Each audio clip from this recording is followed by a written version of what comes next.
પશ્ચિમ બંગાળ, આસામ અને પોંડિચેરીમાં ભારતીય જનતા પાર્ટીની ભવ્ય જીતને લઈને તાપી જિલ્લામાં પણ ઉજવણીનો માહોલ જોવા મળ્યો છે। વ્યારા ખાતે ભાજપના કાર્યકરો દ્વારા ભવ્ય વિજયોત્સવ ઉજવાયો હતો।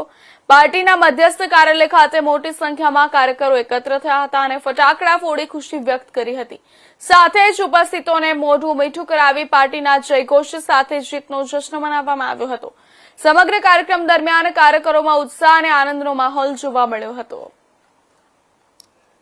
ભારતીય જનતા પાર્ટીને જ્વલંત સફળતા મળી છે। ખાસ કરીને બંગાળમાં છેલ્લા 15 વર્ષના કુશાસન પછી તૃણમૂલ કોંગ્રેસને પરાજયને આપીને ભારતીય જનતા પાર્ટીએ જ્વલંત વિજય મેળવ્યો છે। એ બદલ આખા દેશમાં સમગ્ર ભારતીય જનતા પાર્ટીના તમામ કાર્યકર્તાઓમાં ખૂબ ખુશાલીનું મોજું ફરી વળ્યું છે અને ન કેવળ ભારતીય જનતા પાર્ટી બલકે નાગરિકોમાં પણ ખૂબ હર્ષની લાગણી પ્રવર્તી રહી છે।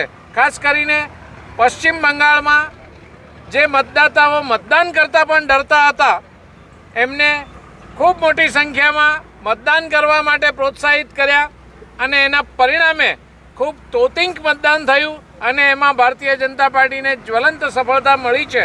છેલ્લા 15 વર્ષના કુશાસન, દાદાગીરી, ગુંડાગીરી, લૂંટફાટ આ બધાથી ત્રાસી ગયેલી જનતાને જાણે બીજી વખત સ્વતંત્રતા મળી હોય એવી લાગણી એ અનુભવે છે।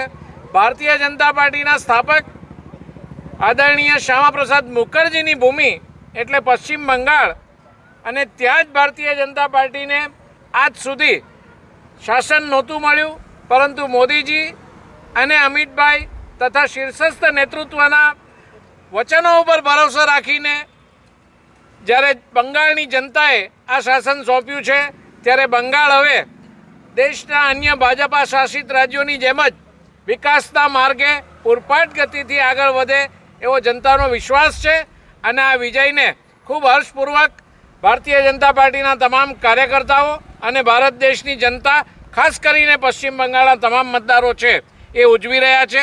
એ ખુશાલીમાં અહીંયા તાપી નગરમાં પણ પ્રમુખ શ્રી સુરજભાઈ વસાવા અને મહામંત્રીઓ તથા અન્ય સિનિયર કાર્યકર્તાઓ, ચૂંટાયેલા સભ્યો, યુવા મોરચા અને તમામ મોરચાના કાર્યકર્તાઓની ઉપસ્થિતિમાં બંગાળની જનતાની આ ખુશાલીમાં તાપી ભારતીય જનતા પાર્ટી પણ હર્ષભેર આ ઉજવણી કરે છે અને ખૂબ સુંદર રીતે આ પરિણામને વધાવે છે।